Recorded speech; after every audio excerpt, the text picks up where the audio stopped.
state of ESKOM is something that is on the minds of South Africans daily. We speak to Democratic Alliance Shadow Minister of Public Enterprises, Mr. Ghaleb Cachalia. Welcome, sir. Thank you for having me. When it comes to state-owned enterprises, may we start with ESKOM? Right there at the top of the list. What is fixable? What's not fixable? Look, ESKOM has got to be fixed because there is a large amount of sunk costs in ESKOM, and if what can be fixed is fixed, it will produce enough energy for us to keep the lights on. In parallel, we've had the renewable energy power producing bid windows and the like. And over 10 years, that has yielded, 8% of installed capacity. It's very little. And going forward, it's probably going to do less, is what the gurus say. I make a disclosure here. I'm not an engineer.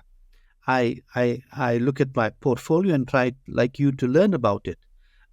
But that's what I hear, and that's what I'm led to believe. So we have to fix ESKOM. We've sunk huge amounts of money into ESKOM, not least into Medupi and Kusile, and there are other plants within ESKOM which are being run now at breakneck speed. We've all witnessed the come down in the load shedding stages, if you like, recently, and that's entirely attributable to the running of these plants at breakneck speed, which is what got us into trouble in the first instance. That is what got us into trouble. We ran these things like a motor car without servicing it, without putting oil into it, without changing its tires, without changing any filters, and although it broke down. And that's what we are doing again. Now, we need to develop the space to ensure that we can do proper maintenance. Not only the space, but the space requires the correct people with the correct skills. It requires large amounts of money to ensure that we can do so, and we need to do so with the easiest regulatory route. At the moment, there are onerous regulatory routes across all the SOEs, not least ESKOM. They've tried to fix it and make it shorter in certain areas, but across these three areas, money, people, regulations, and then you add to that the criminality, the ongoing theft, the sabotage which is happening, and you have a time bomb which is going to happen. And is going to happen if we continue to do what we've done in the past. If we allow space for any of those things or to perpetuate, we will be in deep, deep trouble. Now, can it be fixed? Of course it can be fixed with, as I say, with money, with the right people, and the right political will, particularly.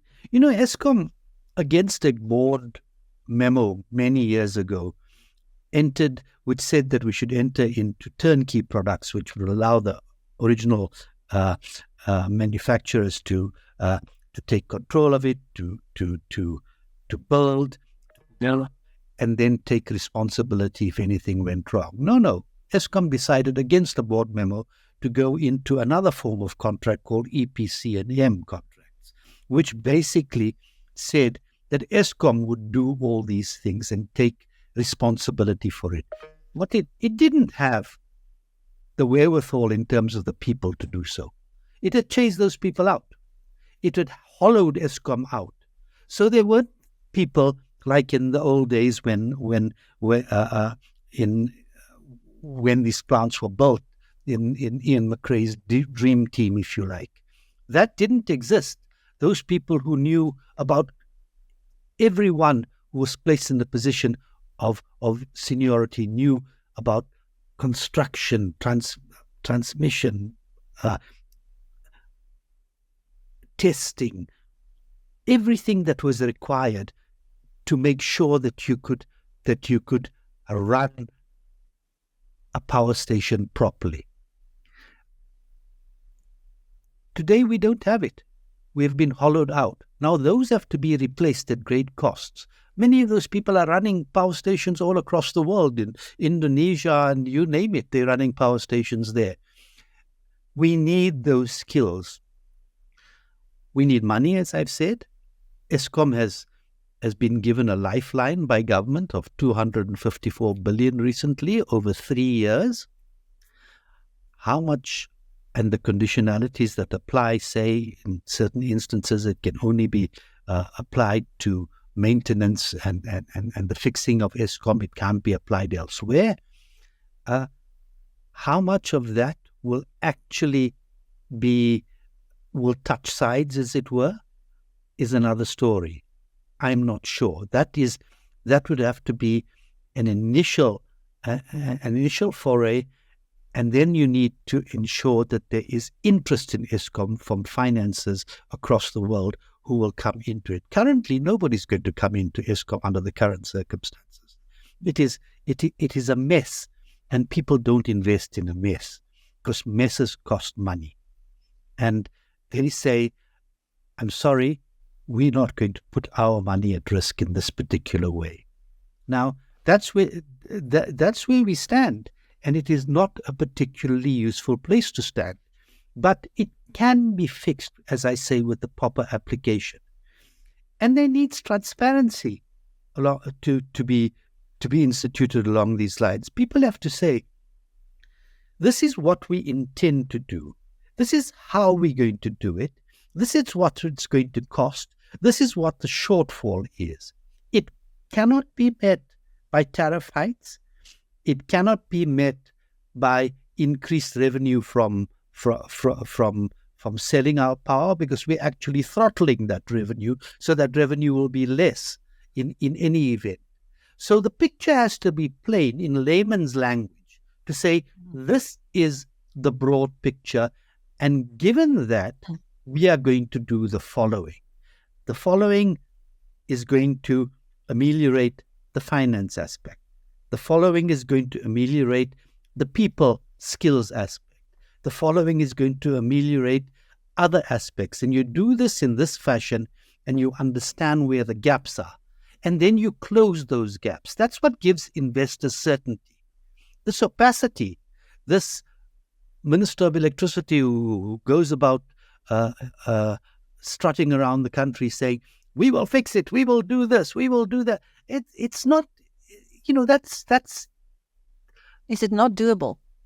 Well, some of it is doable, some of it isn't, but we need to understand how, where the gaps are. That is important, because these gaps have to be filled. The gaps in generation have to be filled. The gaps in generation cost X, as I keep saying, and they need people in terms of skills to do so. And those two elements need to be given unfettered space to work their magic, if you like. And that means keeping the sabotage, the criminality, and the rest of it at bay. It also, sadly, will require, when you do maintenance of this nature, you will bring power down. You will when you take things offline, you don't have power. And we need to understand that. We also need to understand very clearly what in the alternative sector, the renewable sector, will be brought on board at what time, and how much of that gap will that fill. At current levels, it's filling very little because of its intermittency, because of its capacity issues. Those are difficult issues to deal with unless you have massive money in terms of storage, and you have massive money in terms of dealing with the transmission areas, because all that is to be fed into the grid, and you don't want an unstable grid, because if you have an unstable grid, then it's tickets. So these are extraordinarily important things, and they need to be done. And we need to understand that as a country, we cannot be fed solutions which are pie in the sky, which are going to be here today and gone tomorrow because we've run things again too hard. We're running our peaking plants where we burn diesel at capacities which they were not built for, at huge capacities that they were not built for. And we're going to do similar things if we continue along this line with our regular power plants. Now, if government is saying we'll do that to keep the lights on for a while we bring in additional measures, car power ships, at what cost, my friend, are you bringing in car power ships in? Over what period? And how is the country going to afford this? What are the other areas that you are looking at? And because as sure as eggs is eggs, if you continue to run these things without the right people, in the manner that you're running it at breakneck speed, they're going to break down again. And that I can write in blood, because it's happened before. So are you saying this time bomb is far from being diffused? Of course it's far from being diffused. You look at it, you as an educated observer like me, we have 15 plants that produce 90% of our generative capacity in this country. Suddenly, we are producing a huge amount of electricity, which has brought load shedding stages down significantly. How is that being brought down? That is being brought down by running those plants better and faster. But the main problem that bedeviled those plants over many years were two things: were the lack of maintenance, of reliability maintenance that you didn't attend to in those plants, and fixing the follies, the huge follies at Medupi and Kusile, which have cost us billions, which require more billions to fix. Those are the issues at hand, and we need to be told exactly where we stand. As I've said, in parallel, what is available? And what is the overall game plan? What are you planning in the long term, and how sustainable is that? These are issues which the country deserves, after donkey's years of being in the dark, deserves to know. I deserve to know it, and you deserve to know it. Do you think the gaps between what should be done, what can be done, and will be done are bridgeable at this point? These things are bridgeable. As I've said, we have got, people talk about old plants. Yes, these plants, some of these plants are old. Some of them are brand spanking new. The old plants are running better than the bloody new plants. And in many countries, old plants run for many, many years, 50 years and more, if they are properly maintained. Our problem is maintenance. So you can bridge those gaps with money, people, and maintenance, and keeping the other issues at bay that bedevil us: the corruption, the contracts which are given to people who don't know the difference between a spanner and a wrench, but they have huge contracts. These things have got to be stopped. The whole localization issue. We can't play with localization issues now. If you need a part, you need a part. If you need something to be fixed, you need it fixed. If it needs to be fixed by Siemens, let it be fixed by Siemens. I'm not waiting to see who can find his toolbox locally to maybe help. Goodness, we are in difficulty here. How much time do we have for these issues to be fixed? I'm afraid I don't know the answer to that. We need to be taken into the confidence. Government needs to tell ESKOM to be absolutely transparent in that regard to us, which they've never been. Where's the money going to go?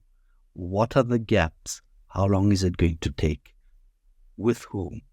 I presume they've got all these details. Why don't they share it?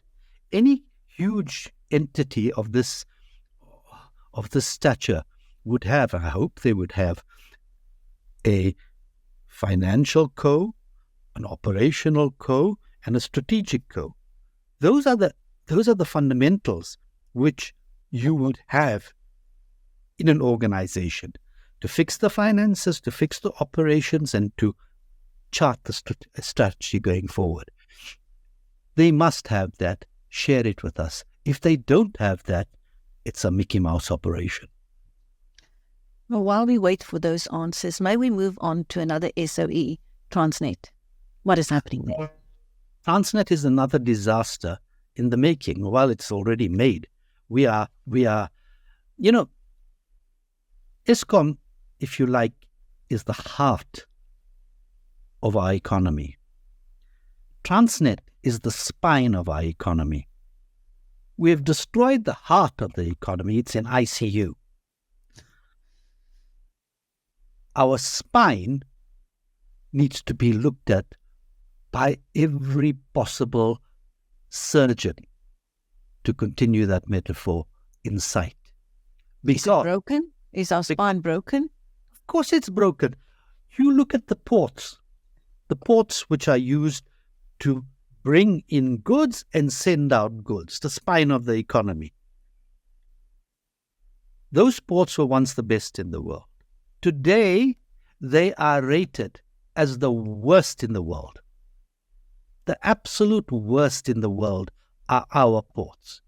There are ports in Africa which I didn't even know existed, which beat us in the rankings. We are in trouble.